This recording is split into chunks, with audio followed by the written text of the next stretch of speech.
నమస్తే, welcome to 99 TV. Bharat రష్యాల మధ్య సహకారం, వాణిజ్యపరంగా ఒప్పందాలు, రక్షణపరంగా ఒప్పందాలు, ఆర్థికపరమైన ఒప్పందాలు. దీనికోసం 2 రోజుల పాటు రష్యా అధ్యక్షుడు వ్లాదిమిర్ పుతిన్ భారత్ పర్యటనలో ఉండటం, ఆయనతో పాటు అట్లీస్ట్ కనీసం 100 మందికి తగ్గకుండా ఆఫీసర్స్ కావచ్చు, మినిస్టర్స్ కావచ్చు, ఆయన వెంబడి ఉన్నారు. ఎక్స్పర్ట్స్ కావచ్చు, బిజినెస్ డిసిప్లిన్స్ నుంచి ఎక్స్పర్ట్స్ కూడా ఉన్నారు.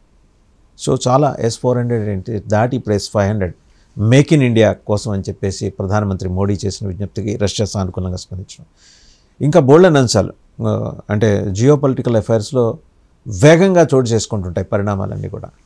పొద్దునున్న డెవలప్మెంట్ మధ్యాహ్నానికి మారిపోవచ్చు.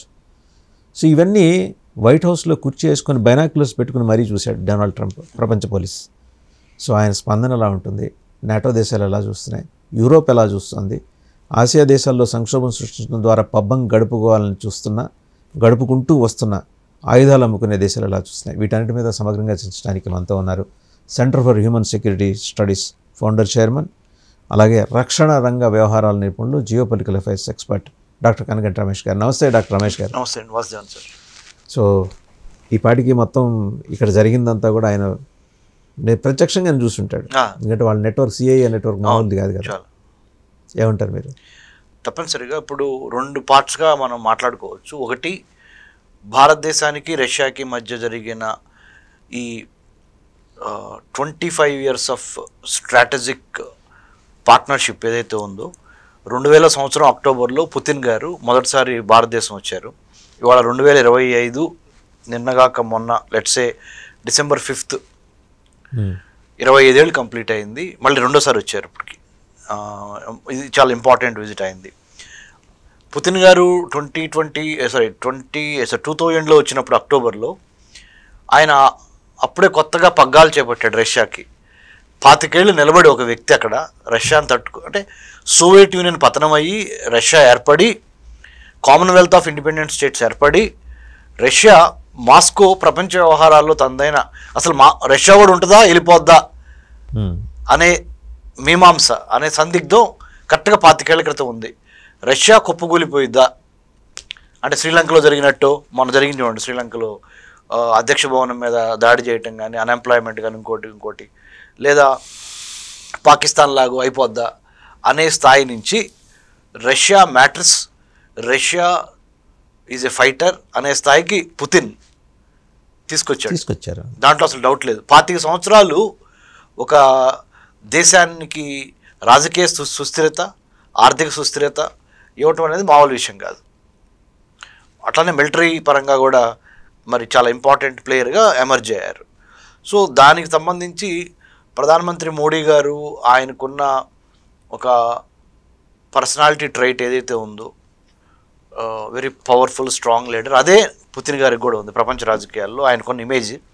మరి అలాంటి 2 పర్సనాలిటీ, పవర్ఫుల్ పర్సనాలిటీస్ న్యూఢిల్లీలో December 5th 2025 వేదికగా చేసుకొని మన హైదరాబాద్ హౌస్లో పుతిన్ గారికి మనం ఆతిథ్యం ఇచ్చి, తర్వాత ప్రెసిడెంట్ గారు కూడా ద్రౌపది ముర్ము గారు మరి స్టేట్ డిన్నర్ ఏర్పాటు చేసి 21 గన్ సెల్యూటు, రెడ్ కార్పెట్ వెల్కము, ఇవన్నీ మీరు అన్నట్టుగా the most powerful nation on planet earth right now, technologically, militarily and otherwise, United States of America, and also the most what you call maverick president అంట నేను ఇంగ్లీష్లో.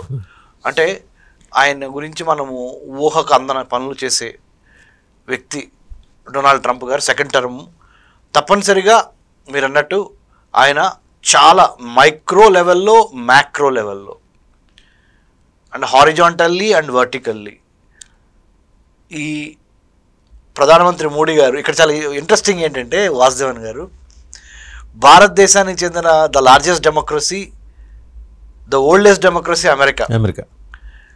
మళ్ళీ మోడీ గారికి ట్రంప్ గారికి కూడా అదే రకమైన ఒక అవినాభావ సంబంధం ఉంది. నేషనలిస్ట్ ఆ విధంగా, ప్లస్ వాళ్ళిద్దరు కూడా కొద్ది పర్సనల్గా కూడా వాళ్ళు బాగానే ఉన్నారు.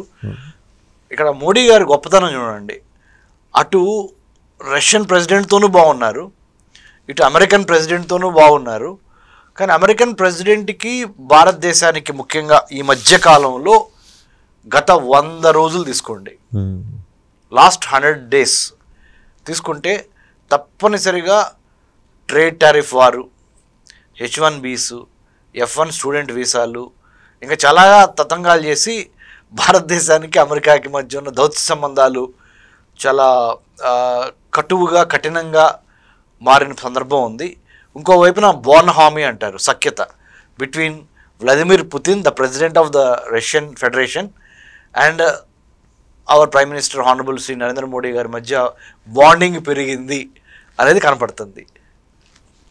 ఇది బ్యాక్గ్రౌండ్. మీరు అడిగిన ప్రశ్న, ఎస్, అమెరికా విల్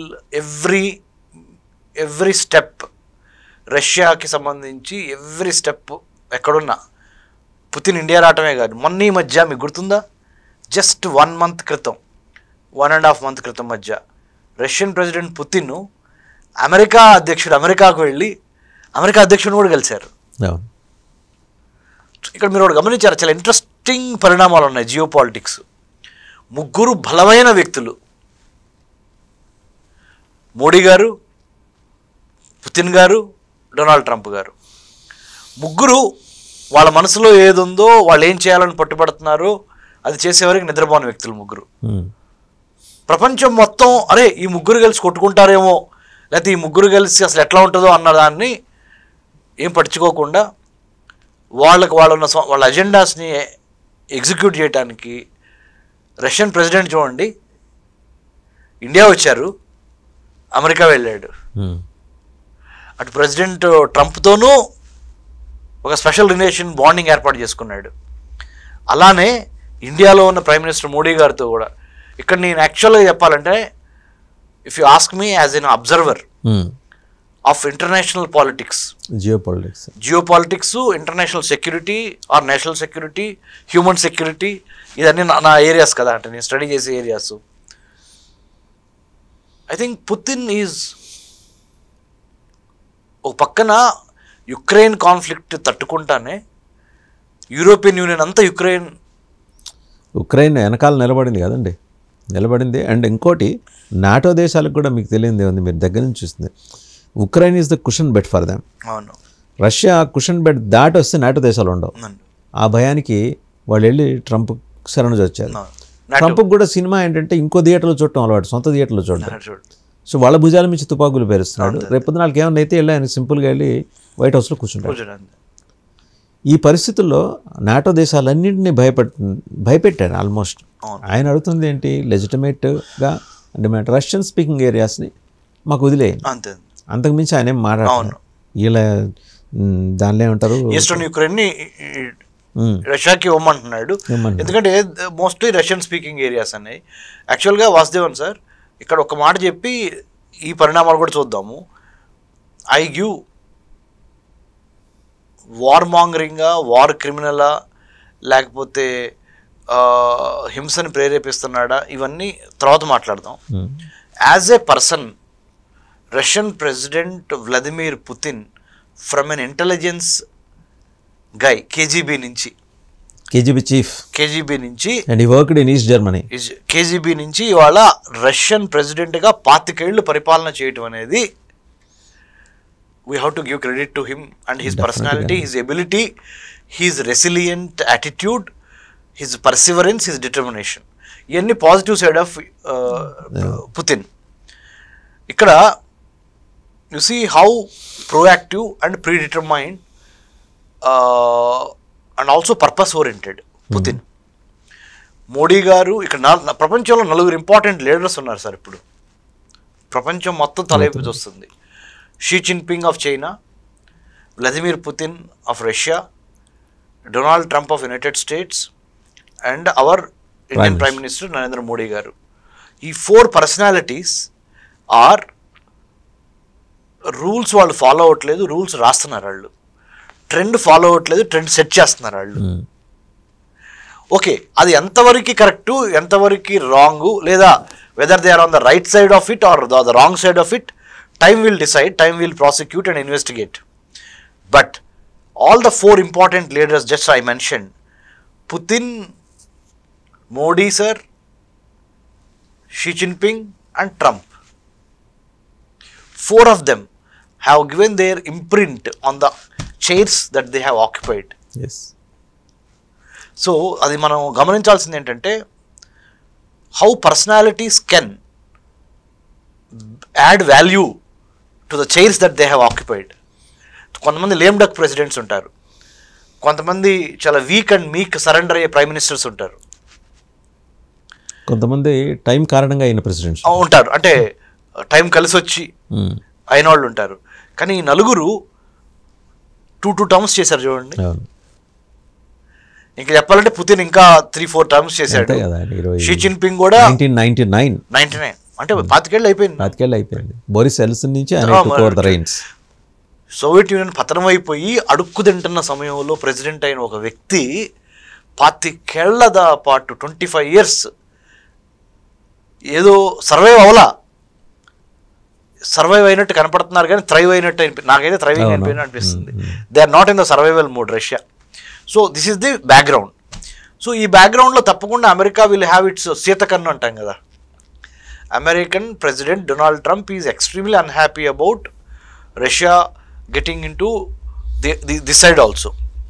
అటు నేటోని అటు యూరోపియన్ యూనియన్ ఎదుర్కొంటానే, అమెరికా ఎదుర్కొంటానే అక్కడితో ఆగకుండా హిందూ మహాసముద్రానికి రారాజు అయిన ఇండియాని కూడా, భారత్ని కూడా తనదైన శైలిలో ఎంగేజ్ చేస్తున్నాడే, అది అమెరికన్ ప్రెసిడెంట్ డొనాల్డ్ ట్రంప్కి కంటగింపు. అది అతను చూడలేకపోతున్నాడు. కానీ గుడ్ న్యూస్ ఏంటంటే మహా అయితే డొనాల్డ్ ట్రంప్ ఇంక 3 ఏళ్లే ఉంటాడు అంతే. దాని తర్వాత డెమోక్రాట్స్ గ్యారంటీగా అధికారంలోకి వస్తారు. రిపబ్లికన్స్ ఇక రారు, ఎందుకంటే వాళ్ళు చేస్తున్న పనులు కానీ ఇంకోటి కానీ. సో మనం నష్టపోయాల్సిందేమీ లేదు. మనకి మంచి డయాస్పోరా అమెరికాలో ఉండటం మూలాన మన ఇండియన్ డయాస్పోరా అంటే భారతదేశం తరపు నుంచి వెళ్ళి సెటిల్ అయిన వాళ్ళకి ఇబ్బంది కాకుండా ఉంటే మంచిది. But at the same time America కూడా క్యాట్సా ద్వారా అదే చాలా countering America's adversaries through sanctions act అంటాం మనం. అంటే అమెరికా యొక్క శత్రువులు ఎవరైతే ఉన్నారో వాళ్ళ మీద ఆంక్షలు విధించి, అది రాజకీయ ఆంక్ష కావచ్చు, ఆర్థిక ఆంక్ష కావచ్చు, ఇంటలెక్చువల్ అంటే ఆంక్ష కావచ్చు, ఏదైనా సరే ఆంక్షలు విధించి వాళ్ళకి సంబంధించిన అంబ్లికల్ కార్డ్స్ని కట్ చేయటం. అది ఈ క్యాట్సా, CAATSA, countering America's adversaries through sanctions act అంటారు. అది మరి భారతదేశం మీద ఏమన్నా వేసే అవకాశం ఉందా అంటే ఇప్పటి వరకు అమెరికా వ్యవహారం చూస్తే మరి అమెరికా శత్రు దేశమైన రష్యాతోటి మనం వాళ్ళ సాన్నిధ్యం పెంచుకుంటే వాళ్ళకు కూడా వర్తిస్తుంది. మనం చూస్తున్న కండిషన్స్ అప్లై అది కూడా ఉంది, వాళ్ళు రాసుకున్న దాంట్లో చట్టంలో అది కూడా ఉంది. అంటే పేపర్ మీద ఉంది సార్, ఒప్పుకుంటాను నేను. కానీ అమెరికన్ ప్రెసిడెంట్ ట్రంప్ గారికి భారత్ మీద డైరెక్ట్గా క్యాట్సా వాడతాం అనే దుస్సాహసం చేయడు. ఎందుకు చేయడంటే చేస్తాం మూలన లాభం కన్నా నష్టం ఎక్కువ ఉంది ఆయనకి, రాజకీయంగా కానీ ఆర్థికంగా కానీ ఇంకో విధంగా కానీ. సో అది చేయడు. ఎందుకంటే అమెరికన్స్, నేను అమెరికన్ స్టడీస్లో డాక్టరేట్ చేశాను, మీకు తెలుసు అది, PhD ఢిల్లీ JNU నుంచి. వాళ్ళు ప్రతి డాలర్ని చక్కగా తీసుకుంటారే కానీ డాలర్ని పోగొట్టుకోరు వాళ్ళు. కానీ at the same time sir, Indo Pacific రీజియన్లో తన పట్టు కోల్పోవటానికి అమెరికా సిద్ధంగా ఉందా? ఎందుకంటే ఈ strategic alliance between Russia and Bharat రేపొద్దున చైనాను కూడా కన్విన్స్ చేసి ఇది ఒకే రేఖ మీదకి 3 దేశాలను కనుక పుతిన్ తీసుకురాగలిగితే, జిన్పింగ్ని కన్విన్స్ చేసి, జిన్పింగ్ కాకపోతే నెక్స్ట్ ఆయన వచ్చే సెక్షన్ కన్విన్స్ చేసి తీసుకురాగలిగితే ఏషియన్ కాంటినెంట్లో ఇక అమెరికా సేవ్ ఉండదు కదా. ఓకే, దీనికి సంబంధించి నా సమాధానం ఏంటంటే ట్రంప్ ఇంకా 3 ఏళ్ళే ఉండేది చెప్పే, మళ్ళీ రిపీట్ చేస్తున్నాను. ఎందుకంటే 3 ఏళ్లలో వ్లాదిమిర్ పుతిన్, షీ జిన్పింగ్, ప్రధానమంత్రి మోడీ గారు ముగ్గురు కలిసి అమెరికాకు వ్యతిరేకంగా డీడాలరైజేషన్ కానీ, అమెరికనైజేషన్ కానీ, కన్జ్యూమరైజేషన్ కానీ, క్యాపిటలైజేషన్ కానీ చేయటము సాధ్యం కాదు. ఎందుకు కాదంటే, example, you are the president of the Russia, Vladimir Putin. Let's say for a moment I am the honorable Prime Minister of India. Let's say for a moment. So, but we have Xi Jinping sitting there our neighbor, my neighbor, yes, yes. our India's neighbor, you might be having a good relationship with him. ఉన్నాయి కదా, ఉన్నాయి. రష్యాకి చైనాకి పర్లేదు, కానీ ఇండియాకి భారత్ నా దేశానికి she జిన్పింగ్కి మేమిద్దరం కలిసి బాగా రాసుకొని పూసుకొని తిరిగేంత సాన్నిహిత్యం కానీ అటువంటి ఒక స్పేస్ కానీ వాతావరణం లేదు. ఎందుకంటే పోస్ట్ 1962-65 మనం చూసిన తర్వాత మన మధ్య దూరాలు పెరుగుతున్నాయే కానీ అంతే, అటువంటి సాన్నిహిత్యం పెరిగే అవకాశం లేదు. కాబట్టి మీరు అడిగిన ప్రశ్న మన 3 దేశాలు కలిసి ప్రశ్నే ఉత్పన్నం కాదండి, ఉత్పన్నం కాదు. ఎందుకంటే ఇక్కడ సమయం లేదు మిత్రమా, ఓన్లీ 3 ఇయర్సే ట్రంప్. తర్వాత ట్రంప్ వెళ్ళిపోగా డెమోక్రాట్స్ వస్తారు. నేను చెప్తున్నా, పొలిటికల్ జోస్యం కాదు, నిజంగానే జరుగుద్ది ఇది. ట్రంప్ వెళ్ళిపోయిన డెమోక్రాట్స్ మళ్ళీ నార్మల్ అయిపోతాము. సో చాలా చాలా అంటే ఇంటర్నేషనల్ రిలేషన్స్లో, అంతర్జాతీయ సంబంధాలలో శాశ్వత శత్రువులు శాశ్వత మిత్రులు ఉండరు. ప్లస్ టైం ఎంత క్విక్గా డైనమిక్స్ చేంజ్ అవుతాయి, జియో పొలిటికల్ డైనమిక్స్. మీరు ఇందాక మీ పరిచయంలోనే చెప్పారు, కళ్ళు మూసి తెరిసే లోపల మారిపోతాయి, బళ్ళు అయిపోతాయి. కాబట్టి అది కొద్దిగా దూరంగా ఆ కాంబినేషన్ కొంత ఊహాజనితమైన ప్రశ్న అయ్యే అవకాశం ఉండొచ్చు. కానీ ఇంత కనుచూపు మేరలో too early to jump into that conclusion where all. అయితే నాకున్న సందేహం, వాళ్ళు మన ఈ భారత్ చైనా రష్యా కలవటం అనే అంశం పక్కన పెట్టండి.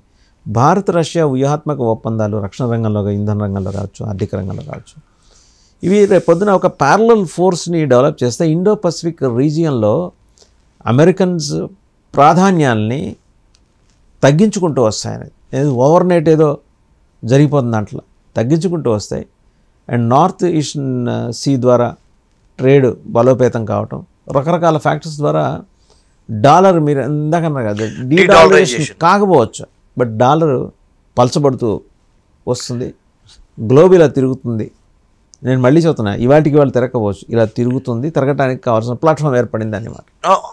ఆ విధంగా ఆలోచించినప్పుడు, ఆ విధంగా మనం చూసినప్పుడు, అనాలిసిస్ చేసినప్పుడు, ఒకవేళ జరిగింది అనుకుందాం వాసుదేవన్ గారు, మీరు చెప్పిన అది భారత్కి లాభమే కానీ నష్టమేం లేదు. ఎందుకంటే ఎన్నాళ్ళు ఇంకా అమెరికా పెత్తనం, అమెరికా డాలరైజేషను అవసరమా మనకి? రష్యా ఒక ఆల్ వెదర్ ఫ్రెండ్గా ఉంది. ఆల్ వెదర్ ఫ్రెండ్ అన్న, ఏ కాలం అయినా, శీతాకాలం, చలికాలం, వానాకాలం, ఎండాకాలం, ఎనీ కాలంలో, అంటే ఇన్ అదర్ వర్డ్స్ మనం కష్టం వచ్చినా నష్టం వచ్చినా గబక్కని రెస్పాండ్ అయ్యి మనకి నిలబడుతుంది రష్యా. అంటే టైం టెస్టెడ్ ఫ్రెండ్షిప్ ఉంది. అవును, ఫ్రెండ్షిప్తో పాటు డెలివరీ కూడా ఉంది. లవ్ అంటే ఇట్స్ నాట్ దట్ ప్రేమ అంటే నోటితో చెప్పేది కాదు, నేను మిమ్మల్ని ప్రేమిస్తున్నానని. నేను యాక్షన్ ద్వారా మీకు ఏం చేశాననేది ప్రేమ. డెఫినెట్లీ అంతే కదా. సో యాక్షన్ ద్వారా ఏం చేశారు మనకి Russians in the last couple of years అని చూసుకున్నా, లెట్స్ సే 25 years చూసుకుందాం. అంతమంది చాలా చేశారు సోవియట్ యూనియన్ నుంచి. ఇవాళ భారతదేశంలో ఉన్న న్యూక్లియర్ రియాక్టర్స్ కానీ, లేకపోతే పెద్ద పెద్ద మన ప్రభుత్వ రంగ సంస్థలైన PSUs, పబ్లిక్ సెక్టర్ యూనిట్స్కి కానీ ఎక్కడి నుంచి మనకి బిగినింగ్లో వచ్చింది? అమెరికా మనకేం సపోర్ట్ చేయలేదు. It's Russia or Soviet union, that time USSR, union of socialist Russia. USSR చేసిందే కానీ అమెరికన్స్ తొందరపడి ఏం చేయాలి. అమెరికన్స్ ఎప్పుడు చేస్తారంటే, ఫర్ యువర్ కైండ్ ఇన్ఫర్మేషన్, నేను ఇజ్రాయెల్లో కూడా చదువుకున్నాను కదా, ఇజ్రాయెల్ కూడా స్టడీ చేసే కదా. 1960 ఇజ్రాయెల్ 1948లో ఏర్పడితే 67 వరకు అమెరికా వాడు దూరంగా నుంచి చూసాడే కానీ, అంటే సపోర్ట్ ఇస్తున్నాడు, దూరం నుంచి ఇచ్చాడే కానీ పూర్తిగా కౌగులించుకొని సపోర్ట్ ఇవ్వాల. ఎప్పుడు ఇచ్చాడంటే 1967లో 6 Day వార్ జరిగింది. ఇజ్రాయెల్కి, ఇజ్రాయెల్ చుట్టుపక్కల ఉన్న జోర్డాను, ఈజిప్టు, లెబనాను, సిరియా, ఈ చుట్టుపక్కల ఉన్న దేశాలతో అక్కడ ఇజ్రాయెల్ నెంబర్ 1గా ప్రూవ్ చేసుకుంది. ఇజ్రాయెల్ నెంబర్ 1గా ప్రూవ్ అయిన తర్వాత అప్పుడు US పూర్తి స్థాయిలో నువ్వు మావాడివే. అదే నేను పేరు చెప్పను కానీ అవుట్ ఆఫ్ కాంటెక్స్ట్, గెలిచే పార్టీ తరఫున సెఫాలజీ కార్యక్రమాలు నిర్వహించి ఈ పార్టీని నేనే గెలిపించిందని చెప్పుకుని తిరిగాను ఒక ఆయన ఉన్నాడు, ఆ తరహాలో అనమాట. అంతే కదా. సో ఇప్పుడు విన్నింగ్ హార్స్ ఏంటో గమనిస్తారు సార్ అమెరికన్స్. ఆ విన్నింగ్ హార్సు రాచరికమైన కావచ్చు, ప్రజాస్వామ్యబద్ధమైన కావచ్చు. ఉదాహరణ, Saudi Arabia is a winnowing horse. కానీ సౌదీ అరేబియాలో ఉన్న చట్టాలన్నీ, షరియా లాస్ ఏదున్నా మాకు సంబంధం లేదు. సౌదీ అరేబియాలో ప్రజాస్వామ్యం లేకపోయినా మాకు సంబంధం లేదు. అవసరమైనప్పుడేమో ప్రో డెమోక్రసీ కార్డు, అవసరం లేనప్పుడేమో రెజ్యూమ్ చేంజ్. వాళ్ళ అంతర్గత వ్యవహారంలో మేము జోక్యం చేసుకోం, లేదా రెజ్యూమ్ చేంజ్ అంతే. And for all practical purposes అమెరికాకి ఐతుల్లా ఖొమైనీ అనేవాడు బతుకుంటాం అవసరం, లేకపోతే ఆడ ఆయుధాలు అమ్ముకోలేడు, వాడి వ్యాపారం నడవదు, వాడి సే ఎవడు అంగీకరించదు. అదే మిలిటరీ ఇండస్ట్రియల్ కాంప్లెక్స్ అని చెప్పాను కదా, ఆయుధ వ్యాపారులు అమెరికన్ ప్రెసిడెంట్ కూడా బతుకునేవారు. ఐ మీన్ వాళ్ళు ఇది సొమ్ము చేసుకోవడం, deep state deep state. So అది కాబట్టి what I'm trying to say is very simple. ఫోకస్డ్గా మాట్లాడితే మనము ప్రపంచ రాజకీయాల్లో ఏది శాశ్వతం కాదు. ముఖ్యంగా ఇంటర్నేషనల్ రిలేషన్స్లో no permanent enemies, no permanent friends. India will gain, India is bound to gain. ఎందుకో చెప్తాను, మళ్ళీ ఈ అడ్వాంటేజ్ మనకి జీవితాంతం ఉండదు. Very true. ఒక్క 2 decades ఫ్రమ్ నౌ, బై 2047 వరకే నేను 99 టీవీ ద్వారా మిత్రులు సీనియర్ జర్నలిస్టు వాసుదేవన్ గారు సమక్షంలో 99 టీవీ ప్రేక్షకులకు మాట చెబుతున్నా. దీపం ఉండంగానే ఇల్లు చక్కబెట్టుకోవాలంటాం కదా, ముద్దొచ్చినప్పుడే సంకెక్కాలంటాం కదా. భారతదేశానికి వరల్డ్ అఫైర్స్లో, జియో పాలిటిక్స్లో, ప్రపంచ రాజకీయాల్లో, ప్రపంచ ఆర్థిక వ్యవస్థలో కానీ, ప్రపంచ సాంకేతిక రంగంలో కానీ భారత్కి స్వర్ణయుగం ఇప్పుడు నడుస్తుందా? మొదలైంది ఒక 10 years బ్యాక్. అంటే నేను బీజేపీ ప్రైమ్ మినిస్టర్గా ఉన్నప్పుడు నేను చెప్పట్లా, ఇన్ జనరల్ చెప్తున్నారు. 2014 నుంచి స్టార్ట్ అయింది. 30 ఏళ్ళు, అంటే భారతదేశానికి 70 ఏళ్ళ వయసు వచ్చినప్పుడు స్టార్ట్ అయింది. ఇప్పుడు 78వ సంవత్సరం భారతదేశానికి. ఇంకొక 22 ఏళ్ళ పాటు, అంటే మొదటి 70 ఏళ్ళు కష్టపడింది. ఈ లాస్ట్ 30 yearsలో ప్రస్ఫుటంగా ఆ ఫలాలు బయటకు వచ్చినాయి. Through liberalisation, privatisation, globalisation and technology, digitalisation ద్వారా ఈ 70 years ఆఫ్ డెమోక్రసీ వేసామే మనము. 70 years ఆఫ్ ప్రజాస్వామ్యము, 70 years of political stability, 70 years of social cohesion, 70 years of social empowerment. ఇదంతా లాస్ట్ 30 years. మొదటి 70 కిలోమీటర్లేమో స్లోగా పరిగెత్తాం, లాస్ట్ 30 kilometers అని చూడండి స్పీడ్ అందుకున్నాం. ఈ లాస్ట్ 30 yearsలో 8 years అయిపోయినాయి.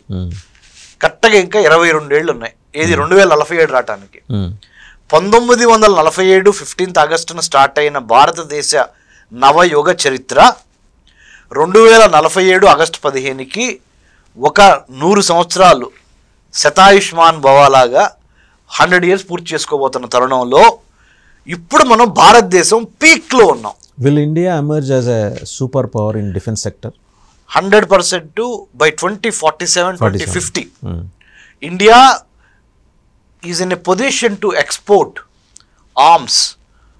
India is in a position to export satellite technology.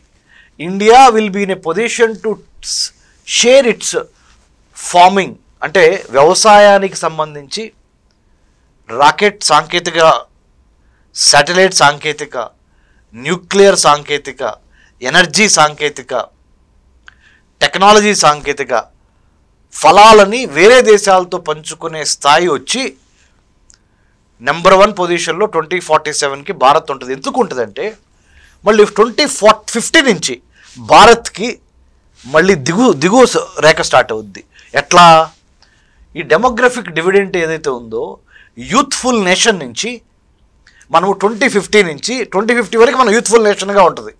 2050 నుంచి మనకి ఏజింగ్ పాపులేషన్ పెరిగిపోతారు భారత్లో, like Japan and China now facing. కాబట్టి మీరు మంచి మాట చెప్పారు. జపాన్కి చైనాకున్న ప్రాబ్లము భారతదేశానికి 2050 నుంచి స్టార్ట్ అవుద్ది. శాంతి సమయంలోనే యుద్ధానికి సన్నద్ధం కావాలి కదా. 2050లో జరిగే యుద్ధం ఏంటి? బాంబులు వేసుకునే యుద్ధం కాదు, టెక్నాలజీ యుద్ధం కాదు. ఏజ్ పెరిగిపోయి ముసలి దేశంగా తన యాత్రను ప్రారంభించింది భారతదేశం 2050. అంటే ఓల్డ్ ఈజ్ గోల్డ్, తప్పులేదు, విజ్డమ్ ఉంటుంది, కానీ యువశక్తి ఉండదు. ఇప్పుడు యువశక్తి మన వైపు ఉంది. యువశక్తిని ఇప్పుడు ప్రాపర్గా దిశ ఇచ్చి, అనలైజ్ చేసి, వాళ్ళకు ఒక డైరెక్షన్ ఇచ్చి, plan, prepare, perspire and inspire అనే ఒక మోడ్లో, plan, prepare, perspire and inspire అనే ఒక మోడ్లో మన యువతకి, యూత్ఫుల్ నేషన్కి విల్ నేర్పించి, స్కిల్ నేర్పించి, then go for the kill. Kill అంటే ఒకటి చమటమే కాదు, దేన్నైనా అచీవ్ చేసుకునే ఒక యాటిట్యూడ్. అంటే ఇది మన జర్నీ. కాబట్టి రష్యా కానీ, అమెరికా కానీ, చైనా కానీ, యూరోపియన్ యూనియన్ కానీ, ఆస్ట్రేలియా కానీ, ఇంకా వేరే దేశాలు ఎవరైనా సరే భారతదేశానికి సంబంధించి 2047 కల్లా మనం పీక్ వెళ్తాం. కాబట్టి ఇప్పుడు భారతదేశాన్ని వదులుకునే విధంగా ఈ దేశాలు ఏవి పాలసీలు తీసుకో. అమెరికా కానీ, రష్యా కానీ, యూరోపియన్ యూనియన్ కానీ, చైనా కానీ, ఇంక్లూడింగ్ చైనా. ఎందుకంటే money is the name of the game and market is the name of the game. India has all that. Okay. And India has the Bharat అని 99 టీవీలో మీ మొదలు చెప్తున్నాను sir. Bharat అని ఒక డెఫినేషన్ చెప్తాను సార్, చాలా important. BHARAT, build harmonious but audacious Raj to advance India's trade, India's technology, India's tourism, last but not the least India's talent, and to decimate terrorism is called Bharat, BHARAT. Build, భారత్లో first B, build. H means harmonious. A means audacious. Raj, RAJ, Raj. To advance talent, trade, technology, tourism and to destroy terrorism. ఇది భారత్ యొక్క నిర్వచనం.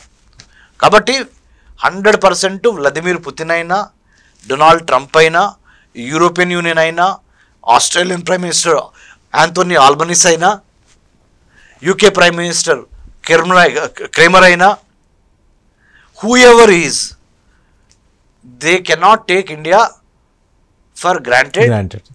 They cannot do anything. రెండు కీలకమైన ప్రశ్నలు disturbs India.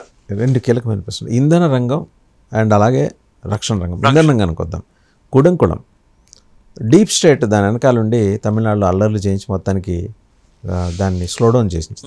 Out of 6 reactors only 2 reactors were built. ఇప్పుడు మిగిలిన 4కి కావాల్సిన సాంకేతిక సహకారం, transfer of technology that they are going to do ఇక్కడే కూర్చొని. That's what Bharat was promised by Putin. ఇక రెండోది రక్షణ రంగం వచ్చేప్పటికి S-500 ఇక్కడే మేక్ ఇన్ ఇండియాలో భాగంగా వాళ్ళే వచ్చి ఇక్కడ కూర్చొని నేర్పించి తయారు చేసి టెక్నాలజీ ట్రాన్స్ఫర్ చేసి వెళ్ళబోతున్నారు. సో దీనికి సంబంధించి ఇన్ ప్రిన్సిపల్ ఒక అంగీకారం, సూత్రప్రాయ అంగీకారాలు అయిపోయినాయి మన మీటింగ్లో. ఈ రెండు కూడా అంటే చాలామంది అంటారు ఈ దేశానికి అంతంత బడ్జెట్లు పెట్టి S-500 చేసుకునే అవసరం ఉంది. ఎందుకంటే మన చుట్టుముట్టి ఉన్న వాళ్ళందరూ శత్రువులే. చిన్న కింద ఉన్న శ్రీలంక, పక్కనున్న చివరికి భూటాన్ లాంటి దేశాల నుంచి కూడా మనకి నేపాల్ నుంచి థ్రెట్ ఉంది. శ్రీలంక పక్కన పాకిస్తాన్, బంగ్లాదేశ్ వేరే చెప్పక్కర్లా. ఈ అన్ని దేశాల్లోనూ డీప్ స్టేట్ పాతుకుపోయింది. మరి ఈ క్రమంలో S-500 మనకు కావాలి, వాళ్ళు వస్తున్నారు, ఇస్తారు, చేస్తాము, ట్రాన్స్ఫర్ ఆఫ్ టెక్నాలజీ. అమెరికా ఊరుకుంటుందా? మళ్ళీ క్యాట్సా వస్తుందిగా అందులోకి. అదే చెప్తున్నాను సార్. డైరెక్ట్గా ఇంపాక్ట్ అయితే అమెరికాకి సంబంధించి, రష్యాకి సంబంధించి తప్పనిసరిగా క్యాట్సాని ఫుల్ ఫ్లోలో వాళ్ళు ఇంప్లిమెంట్ చేస్తారు. ఇక్కడ ఇండియా మీద క్యాట్సా వేసే అవకాశము నా అబ్జర్వేషన్లో, ఐ మే బీ రాంగ్, డైరెక్ట్గా ఉండదు. ఇండైరెక్ట్గా ఏదో ఆంక్షన్స్ అని చెప్తారు. ఎందుకంటే నేను ఒకటి మళ్ళీ రిపీట్ చేస్తున్నా, ఈ కష్టకాలం ఇంకా 3 ఏళ్ళే అని చెప్పాను నేను. ట్రంప్ వెళ్ళిన తర్వాత మళ్ళీ CAATSA normalcy will be restored. So జనరల్గా అంతర్జాతీయ సంబంధాల్లో 3 ఏళ్ళు అంటే చాలా తక్కువ టైం, అట్లా అయిపోద్ది, కలుమూసి తెరిచే లోపల అయిపోద్ది. సో అది మనం బాధపడాల్సిన అవసరం లేదు, భయపడాల్సిన అవసరం లేదు. ఇంకోటి అన్నిటికన్నా మించి క్యాట్సా, అదే countering America's adversaries through sanctions act, అంటే మన ప్రేక్షకులకు అర్థమయ్యేటట్టు మళ్ళీ క్యాట్సా అనేది చెప్పాను. ఇంకోటి ఏంటంటే అందుట్లో క్లాజులు ఏమి చూసిన తర్వాత వాళ్ళు ఎక్కడెక్కడ ఎక్సెప్షన్స్ ఇవ్వగలరో వాళ్ళ యొక్క అవసరాన్ని బట్టి, అంటే అమెరికన్స్ వాళ్ళు ఇండియాకి ఆ ఎగ్జంప్షన్స్ ఆ ఎక్సెప్షన్స్ ఎగ్జంప్షన్స్ రెండు రెండు ఇస్తారు. ఎందుకంటే ఇండియా లాంటి మార్కెట్ని వాళ్ళు కోల్పోవటం, మరి ముఖ్యంగా వాళ్ళు మాట్లాడుతున్న డెమోక్రసీకి ఫౌంటైన్ హెడ్ అయిన భారత్ని మీద శాంక్షన్స్ వేసి ఆ స్థాయి ఉండదు వాళ్ళకి. I don't think America or American president Trump will ever do or will ever impose CAATSA on India. అయితే ఒకటి రమేష్ గారు ఇక్కడ అనుమానం ఏంటంటే ఇప్పుడు అన్ని వైపుల నుంచి దిగ్బంధనం అవుతుంది మనకి. సో మనం ఎవరితో సంబంధాలు పెట్టుకొని మంచిగా పోదామని అనుకుంటున్నా అమెరికా నుంచి ఏదో ఒక రకమైన శాంక్షన్స్ రూపంలో వస్తుంది. 50% అంటాడు, తెల్లారి 75 అంటాడు, రేపు సాయంత్రానికి 200% కూడా అవుతుంది. బట్ అతను అమెరికాని ఛాలెంజ్ చేసి గట్టిగా నిలబడి తొడగొట్టి నిలబడి చైనా ఛాలెంజ్ చేస్తూనే ఉంది శాంక్షన్స్ విషయంలో. ఎందుకంటే కంప్లీట్గా చైనాలో వర్క్ ఫోర్స్ అంతా చైనా నుంచే. చాలా సిటీస్ అమెరికాలో ఇవాళ చైనీస్ డామినేషన్ తోటి కాదనలేరు. థర్డ్ వరల్డ్ కంట్రీస్ మీద ఉక్కుపాదం మోపాలని ప్రపంచ పోలీస్ నిర్ణయం తీసుకున్నాడు. వాళ్ళ నేషనల్ సెక్యూరిటీ గార్డ్స్ ఇద్దరిని చంపారని ఎంటైర్ ఆఫ్ఘన్స్ అందరినీ డిపోర్ట్ చేయమంటున్నాడు. ఇలాంటి మోస్ట్ అన్ప్రెడిక్టబుల్ ప్రెసిడెంట్ ట్రంప్. మీరు 3 ఏళ్ళు తక్కువే అంటున్నారు, బట్ అట్లాంటి వాటితో దినదినగండం 100 ఏళ్ళ ఆయుషే. మనల్ని ఆడుకుంటున్నాడు, ఆర్థికంగా మనల్ని ఇబ్బంది పెట్టే కార్యక్రమాలన్నీ చేస్తున్నాడు. ఇవన్నీ చేసుకుంటే క్యాట్సా కనుక మనకి ఇంప్లిమెంట్ చేస్తే రష్యా నుంచి నువ్వు ఎందుకు ఆయిల్ కొనుక్కుంటున్నావు అంటున్నాడు. వాడు కొనుక్కోవట్లేదా? చెప్పారు రష్యా నుంచి. యూరోపియన్ కొనుక్కోవట్లేదా? అసలు పుతిన్ గారే నిన్న మీరు ఆయన ఇండియా టుడేకి ఇచ్చిన ఇంటర్వ్యూలో కూడా చాలా డీటెయిల్గా మాట్లాడారు. న్యూక్లియర్ ఫ్యూయల్ రష్యా నుంచి అమెరికా కొనుక్కుంటుంది, ఇండియా కొనుక్కోవడం తప్పేంటి? నెంబర్ 1, రష్యన్ ఆయిల్ని యూరోపియన్ యూనియన్ కూడా కొంటుంది. యూరోపియన్ యూనియన్లో 27 దేశాలు ఉన్నాయి. రష్యాకి వాళ్ళు వ్యతిరేకంగా యుక్రెయిన్కి సపోర్ట్గా మాట్లాడుతున్నారు. కానీ when it comes to buying energy from Russia వాళ్ళు కూడా కొనుక్కుంటున్నారు.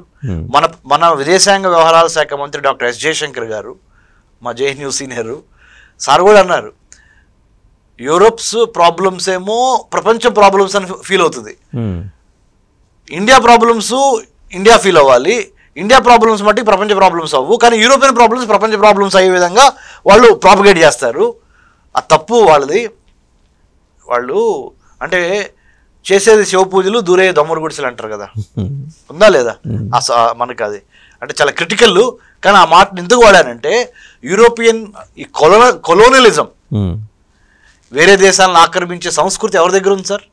యూరోప్ నుంచే స్టార్ట్ అయింది. ఫ్రెంచ్ అండి, జర్మన్ అనండి, డచ్ అనండి, బ్రిటిష్ అనండి, డాన్స్ కట్టింది ఎవరు? ప్రపంచాన్ని మరి బానిసత్వం కింద వాడుకుంది ఎవరు? ప్రపంచంలో ఉన్న రీసోర్సెస్ అన్నిటినీ ఎక్స్ప్లాయిట్ అంటే దోపిడీ చేసింది ఎవరు? ఏషియాలో ఉన్న రీసోర్సెస్ని కానీ ఆఫ్రికాలో ఉన్న రీసోర్సెస్ని కానీ దోపిడీ చేసి యూరోప్. మరి అలాంటి యూరోప్ దెయ్యం వేదాలు వల్లించినట్టు కొలోనిజం వాళ్ళదే. కొలోనియలిజం అంటే బానిసత్వంగా అందరినీ వాడుకోవటం. So we should not, Europe should not teach us and Europe should not give us any direction, European Union, saying that you are not supposed to do trade with Russia, or neither Americans do have the right to say that don't buy oil from Russia. Who the hell are you to say? ఎక్కడ నాకు oil చెప్పుకుంటే నేను అక్కడ కొనుక్కుంటా. If you don't have any, if you have a problem with Russia, you fight it out. ఇప్పుడు వాళ్ళకి సమస్య ఎవరితో ఉంది? ఉత్తర కొరియాతో ఉంది, రష్యాతో ఉంది, అండ్ 1 more కంట్రీ. ఆ 3 దేశాలతో ఉంది కాబట్టి ఇరాన్ తోటి క్యాట్సా పెట్టారు. ఇంటర్న్ ఏం చేస్తున్నారు? ఇరాన్ మీదేమో వాళ్ళు ఎప్పుడు నేరు యుద్ధాలు చేయలేదు, ప్రాక్సీ వారే కదా. B2 బాంబర్స్ ఇజ్రాయెల్కి పంపిస్తారా, ఇజ్రాయెల్ చేతే ఇస్తారు. ఈ American diplomacy, American military strategy, American వ్యూహాత్మక విషయాలు మనం గమనించినప్పుడు రావణ కాష్టాలు అమెరికాలో పెట్టుకోరు, రావణ కాష్టాలు వేరే రాజ్యాల్లో పెడతారు. అవి దశాబ్దాలు కూడా అన్నా నేను, శతాబ్దాలు తరబడి కాల్తా ఉంటాయి రావణ కాష్టాలు. వాటిల నుంచి వచ్చే ఆ వేడి ఉంటుంది చూడండి, ఆ వేడితో చలిగాచుకుంటారు. చాలా అంటే ఒక్క సెంటెన్స్ లో మొత్తం చెప్పేశారు. అమెరికా యొక్క నైజం చెప్పాను నేను. అవసరమైతే మిడిల్ ఈస్ట్లో యుద్ధాలు పెడతారు, లేదా ఆఫ్రికాలో కొల్లగడతారు, లేదా యూరోపియన్ యూనియన్ని ఉంగ్లీ చేసి అంటే గెలికి, తెలుగులో చెప్పాలంటే కరెక్ట్గా యూరోపియన్ యూనియన్ ప్రోత్సహించి రష్యా మీద యుద్ధం చేపిస్తారు. ఇరాక్లో దెబ్బతీస్తారు, ఇరాన్ని దెబ్బతీస్తారు, మిడిల్ ఈస్ట్లో దెబ్బతీస్తారు, లేకపోతే ఒసామా బిన్ లాడెన్ని తయారు చేస్తారు, అయతుల్లా ఖొమైనీని తయారు చేస్తారు, అల్ జవహర్ని తయారు నేను చేస్తారు, ముజాహిద్దీన్ని బలూచీలను కూడా తయారు చేస్తారు. సో అమెరికా గురించి పెద్ద మనం అంటే వాళ్ళ యొక్క వ్యవహార శైలి మనకి తెలుసు, ఇప్పటికే తెలిసిపోయింది, మనకే కాదు చాలామందికి తెలిసింది. అంటే స్ట్రైట్ అవే సార్ వాసుదేవన్ గారు ఇన్ని మాటలు చెప్తుంది కదా America. I'm not trying to criticise with any intention or motive. Look at the facts and figures. 1776లో అమెరికన్ రెవల్యూషన్, 1789లో 1789 the first president of the United States of America George Washington. Today maybe Donald Trump is 46th or 47th president of the United States of America, Donald Trump. In the last 250 years of American existence, why there is not a single lady or a female becoming the president of the United States of America? After Abraham Lincoln, between 1861 to 1865 Civil War, till Barack Obama, why there is no black president to the United States of America? Why there is a enormous massive gun violence rise in America?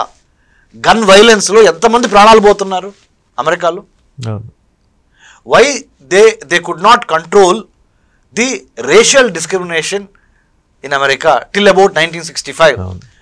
Had it not been to Martin Luther King Jr., ఆ civil rights movement జరిగి ఉండకపోతే national NAACP అంటారు, national advanced colour national advancement of coloured people అని ఒక organisation ఉంది. అదేంటంటే దాన్ని ban చేయటం ఎన్ని చేశారు వీళ్ళు, ప్రెసిడెంట్ ట్రంప్ గారు వీళ్ళు. అంటే వాళ్ళు అంటే what I'm trying to say is జాతి వివక్షత, వర్ణ వివక్షత, మహిళకి ఇంతవరకు ప్రెసిడెంట్ ఇచ్చిన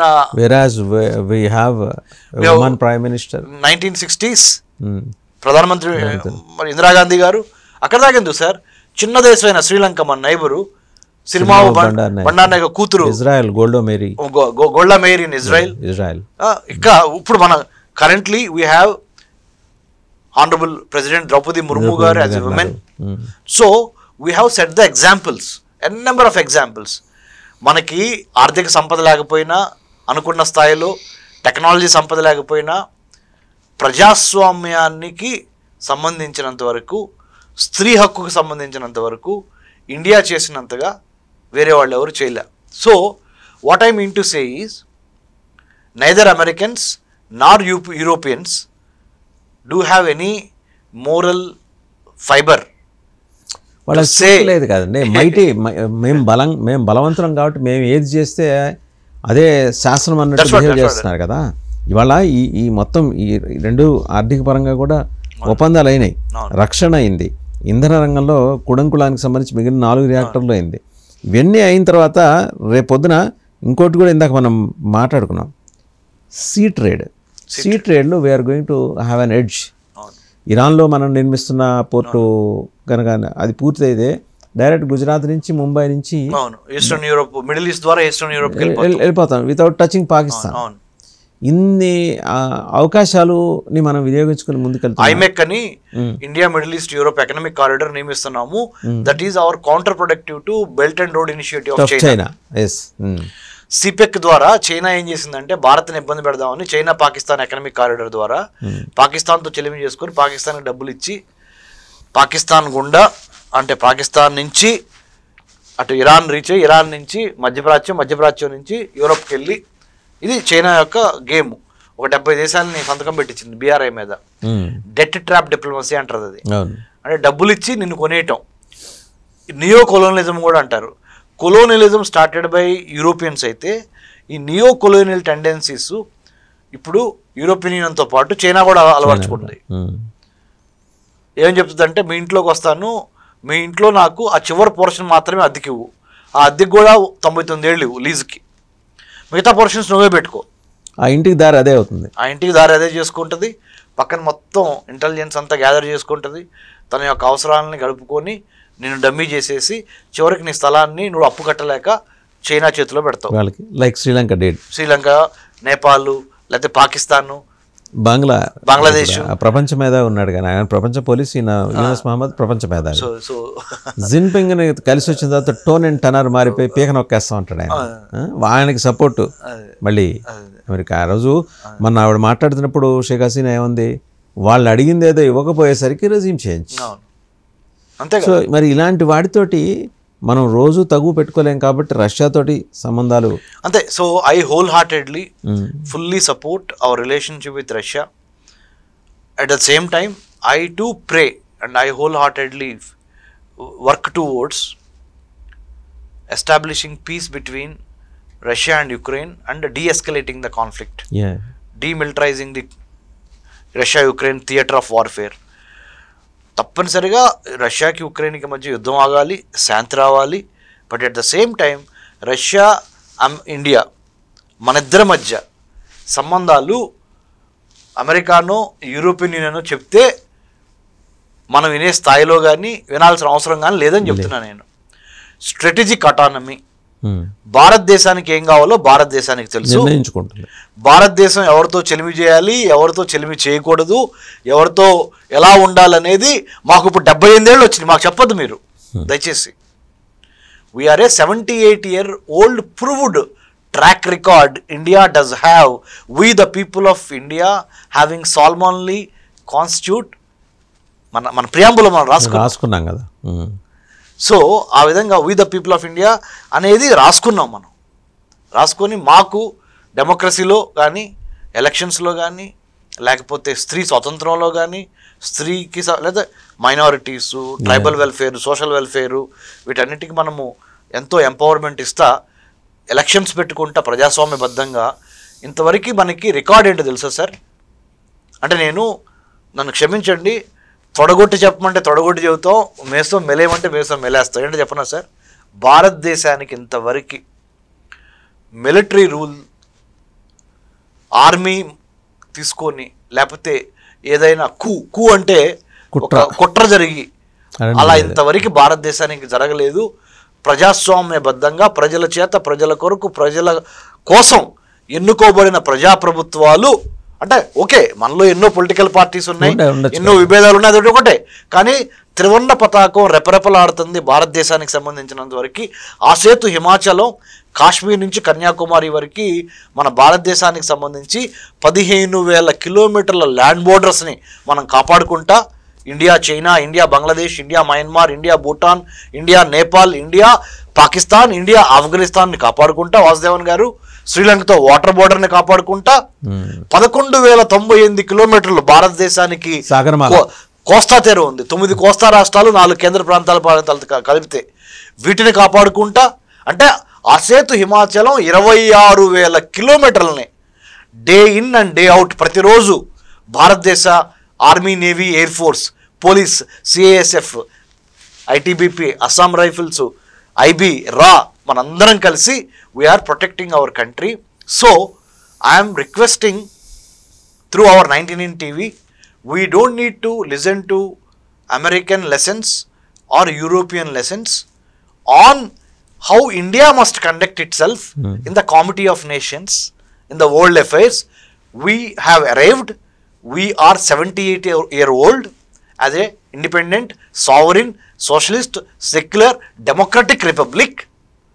So please don't try to teach us whom to do friendship, whom not to do friendship with, is what the main point I wanted to drive this evening with you, sir. And in the context of Indo-Russian. Yeah, Indo-Russian. ఇప్పుడు Indo-Russian context లోనే చివరిలో couple of 2 questions. I don't want to take much of your time. Yes, sir. ఏంటంటే మన పీక నొక్కేస్తానంటున్నాడు, chicken neck నొక్కేస్తే దగ్గర పీక నొక్కేస్తుంటే యూనస్ మహమ్మద్ ఏంట తెంపరదనం ఎక్కడి నుంచి వచ్చింది? సో మీరు మొహమ్మద్ యూనస్ గారి గురించి, బంగ్లాదేశ్ రాజకీయాల గురించి మాట్లాడుతున్నారు. 99 టీవీ ప్రేక్షకులు నేను చెప్పొచ్చేది ఏంటంటే, భారతదేశానికి అతిపెద్ద ల్యాండ్ బోర్డర్ ఉన్న దేశము బంగ్లాదేశ్. 4,000 కిలోమీటర్లు, అంటే మనకి 15,000 కిలోమీటర్ల ల్యాండ్ బోర్డర్స్ ఉంటే ఇండియాకి పక్కన ఉన్న దేశాలకి, అందుట్లో 4,000 కిలోమీటర్ల ల్యాండ్ బోర్డర్ బంగ్లాదేశ్తో ఉంది. వాసుదేవన్ గారు, మనం లేకపోతే అసలు బంగ్లాదేశ్ ఉందా సార్? 1971లో పాకిస్తాన్ మిమ్మల్ని వెనక నుంచి, ముందల నుంచి, పైనుంచి, కింద నుంచి కొడుతుంటే మిమ్మల్ని కాపాడింది ఎవరు? ఇప్పుడు మీరు బంగ్లాదేశ్ మేము ఇండిపెండెంట్ కంట్రీ అని చెప్పుకోవడానికి మీ అస్తిత్వం ఎవరిచ్చారు మీకు? మీరు ఎట్లా మర్చిపోతారండి? మీకు ఏమైనా మెమరీ లాస్ ఏమైనా ఉందా మొహమ్మద్ యూనస్ గారు? Please go and check with the doctor. ఎందుకంటున్నానంటే తల్లి పాలు దాగి రొమ్ము గుద్దటం ఏంటి సార్? భారతదేశం లేకపోతే అసలు బంగ్లాదేశ్ ఆవిర్భావం ఉందా? బంగ్లాదేశ్ యొక్క అస్తిత్వం ఉందా? మీరు ఇమాజిన్ చేయలేరు కదా. బంగ్లాదేశ్కి మంచికి చెడుకి ఎన్నిసార్లు మనం ఆదుకున్నాము, ఎన్ని డబ్బులు ఇచ్చాము బంగ్లాదేశ్కి, ఎన్ని పాఠాలు నేర్పించాం, ఇది ప్రజాస్వామ్యబద్ధంగా శాస్త్ర సాంకేతిక రంగాల్లో ఏ విధంగా ముందరికెళ్ళాలి అని. సో మొహమ్మద్ యూనస్ గారు బంగ్లాదేశ్ మనకి టీచ్ చేసే స్థాయిలో లేదు. వాళ్ళు మన చికెన్స్ నెక్కిని ఏదో నొక్కుతామన్నారే, అరే బాబు ముందర మీ కూసాలు కదులుతీ చైనా కానీ పాకిస్తాన్ కానీ లేకపోతే మిగతా ఇంకా వేరే కంట్రీస్ ఉన్నాయే వాళ్ళతో ఏమైనా చేసుకోండి, కానీ మా దగ్గరికి రావద్దు. మీరు వచ్చినా మీ వల్ల కాదు అది. ఎందుకంటే చివరికి ఈ మొహమ్మద్ యూనస్ ఇది కూడా చెప్తారు, ఇట్స్ ఏ పాసింగ్ ఫేజ్ అంటారు. Yes, very true. చక్కటి చంద్రుడు పౌర్ణమి చంద్రుడి మధ్య చిన్న మేఘాలు అలా వెళ్ళిపోతాయి గాలికి, నల్లటి మేఘాలు. ఈ మొహమ్మద్ యూనస్ వెళ్ళిపోతాడు. మళ్ళీ బంగ్లాదేశ్లో కూడా ప్రజాస్వామ్య ప్రభుత్వము ఏర్పడుతుంది వెరీ సూన్. ఎందుకంటే ఇది ఒక పాసింగ్ ఫేజ్ అని చెప్పాను నేను. సో ఈ ఫేజ్లో వాళ్ళు ట్రాన్సిషన్లో ఉన్నారు కాబట్టి కొద్దిగా మనం సహనంగా, వాళ్ళు ఏదో మాట్లాడినివ్వండి. We have our own strategic calculus, strategic autonomy, and also we know how to do the statecraft. We are not worried about what Mohammad Yunus of Bangladesh says. ఫైనల్గా అండి, సరే ఇప్పుడు ఈ ఒప్పందాలేనే ఎంఓయూలే ఒక 10 ఇంపార్టెంట్ పాయింట్స్ మన 99 టీవీ ప్రేక్షకుల కోసము భారత్కి రష్యాకి మధ్య కీలకమైన 10 ఒప్పందాలు నేను చెప్తాను. దాంతోపాటు ఈ యొక్క రిలేషన్షిప్ ఇండియా రష్యాది ఎలా ఉంటుంది అది కూడా చెప్తాను. ఇండియా రష్యా మధ్య ఎనర్జీ అంటే ఇక్కడ both nuclear as well as gas, చమురు, పెట్రోలు, మీరు డీజిల్ ఏదైనానండి. ఎనర్జీ చాలా ఇంపార్టెంట్. డిఫెన్స్ 36% డిఫెన్స్ రిక్వైర్మెంట్స్ ఉన్న మనము ఈ మధ్య మేక్ ఇన్ ఇండియా ద్వారా రష్యాకి కొద్దిగా అంత ఎక్కువ మనం రష్యా నుంచి దిగుమతి చేసుకోవట్లా కొద్దిగా తగ్గించాం. ఎందుకంటే we also found partners in France, in Israel, in other countries also. So defence, ఎనర్జీతో పాటు మన భారతదేశంలో దక్షిణ భారతంలో ఉన్న తమిళనాడు అంటే మన తమిళనాడు సముద్ర తీర ప్రాంతం నుంచి, లెట్స్ సే మద్రాస్ పోర్ట్ నుంచి అనుకోండి, చెన్నై పోర్ట్ నుంచి వ్లాదివాస్తవ్ అనే పోర్ట్ రష్యాలో ఉంటుంది. అక్కడికి corridor, coastal corridor, excellent. Ships మన చెన్నైలో స్టార్ట్ అయ్యి డైరెక్ట్గా రష్యా వెళ్తానికి ఆ షిప్పింగ్ ట్రేడ్ లైన్స్ కూడా ఏర్పాటు చేయడం జరిగింది. ఇప్పుడు నేను అంటే కాంటెక్స్ట్ వచ్చింది కాబట్టి చెప్తున్నాను. నేను ఇప్పుడు నేషనల్ సెక్యూరిటీ స్టడీస్కి గవర్నమెంట్ ఆఫ్ ఇండియా యూజీసీ తరపున చైర్మన్. మన జాతి రక్షణ, తెలుగు జాతి గర్వించాలి. ఎందుకంటే ఒక తెలుగు వారైనా మీకు అటువంటి అవకాశం గవర్నమెంట్ ఆఫ్ ఇండియా ఇస్తుంది. ఎందుకంటే your insistent efforts in that particular area. 15 years particular area. So 78 ఏళ్ళ తర్వాత స్వతంత్రం వచ్చిన తర్వాత దేశ రక్షణ మీద నేషనల్ సెక్యూరిటీ స్టడీస్ అనే ఒక కోర్సు ఉండాలి. అది భారతదేశంలో ఉన్న 2000 పైగా యూనివర్సిటీస్, ప్రభుత్వ రంగం కానీ ప్రైవేట్ రంగం కానీ అన్నిట్లో అండర్ గ్రాడ్యుయేట్ స్టూడెంట్స్కి, పోస్ట్ గ్రాడ్యుయేట్ స్టూడెంట్స్కి, పిహెచ్డి స్టూడెంట్ కూడా నేషనల్ సెక్యూరిటీ స్టడీస్ కోర్సు చేయాలి. ఇట్స్ క్రెడిట్ కోర్స్ అనే ఒక తలంపు నేను నా చైర్మన్గా ఉన్న ఈ national security studies committee constituted by university grants commission UGC and initiated by national security advisory board.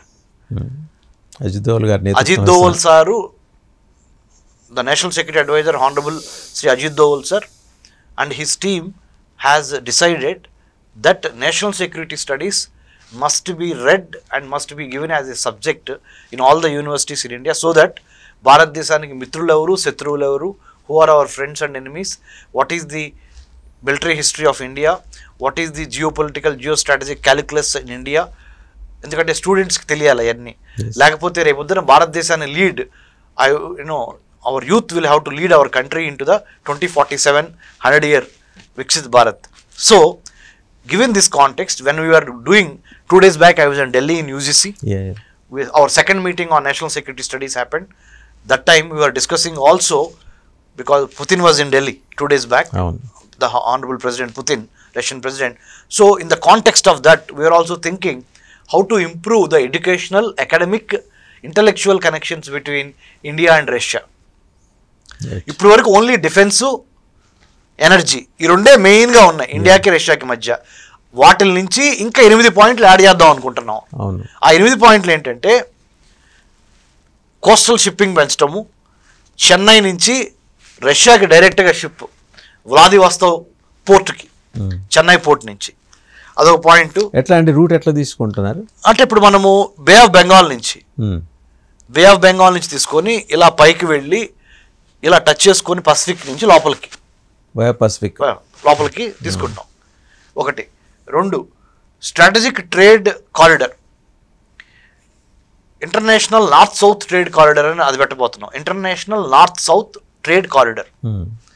తర్వాత critical minerals and rare earth materials, very important, చాలా ఇంపార్టెంట్ పాయింట్. ఇప్పుడు వరకు చైనా ఆధిపత్యం లేదా తైవాన్ ఆధిపత్యం. తైవాన్ ఎంత ఉంటుంది, చైనాకి తైవాన్కి పడదో మన ప్రేక్షకులు తెలుసు. తైవాన్ దగ్గర ఉన్న రేర్ ఎర్త్ మెటీరియల్స్ చాలా ఇంపార్టెంట్ ప్రపంచానికి. ఆ రేర్ ఎర్త్ మెటీరియల్స్లో మనకి ఆధిపత్యం లేకపోతే ఈ ఫోన్లో ఉన్న చిప్ కానీ, మనం డ్రైవింగ్ చేస్తున్న కార్లో ఉన్న చిప్స్ కానీ, కంప్యూటర్ డెస్క్టాప్ ల్యాప్టాప్స్లో ఉన్న చిప్స్ కానీ, మొబైల్ ఫోన్స్లో ఉన్న చిప్లు కానీ, వీటన్నిటికీ రేర్ ఎర్త్ మెటీరియల్స్ చాలా అవసరం.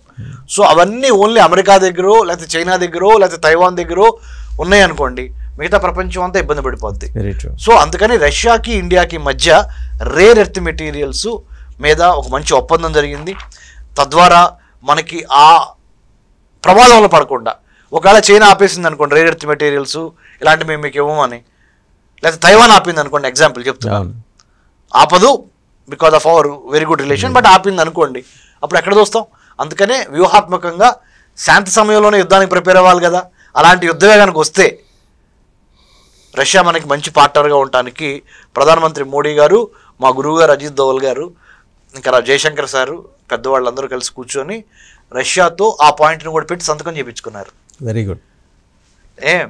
ఇది క్రిటికల్ మినరల్స్, రేర్ ఎర్త్ మెటీరియల్స్లో India Russia are going to cooperate.